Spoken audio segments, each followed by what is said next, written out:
ആവശ്യമുള്ളൂ. അല്ല, ഇനി ഒരുപക്ഷെ നിങ്ങളുടെ മുന്നിലുള്ള വ്യക്തി മാറുവാൻ തയ്യാറേ അല്ലെങ്കിൽ, ആ വ്യക്തി തൻ്റെ പരിവർത്തനത്തെക്കുറിച്ച് ചിന്തിക്കുന്നേയില്ലെങ്കിൽ, നിങ്ങളുടെ സഹനം ആ വ്യക്തിയുടെ അധർമ്മത്തെ വളർത്തുവാൻ വേണ്ടിയിട്ടുള്ള പരിപോഷണമാണ് നൽകുക.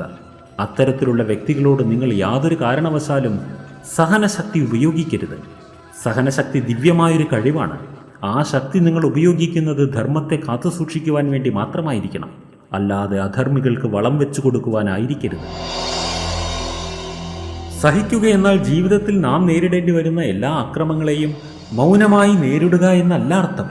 സഹിക്കുക എന്നാൽ അതിൻ്റെ അർത്ഥം ഒരു വ്യക്തിക്ക് ധർമ്മമാർഗത്തിലേക്ക് ചേക്കേറുവാൻ സമയം അനുവദിച്ച് നൽകുക എന്നത് മാത്രമാണ്.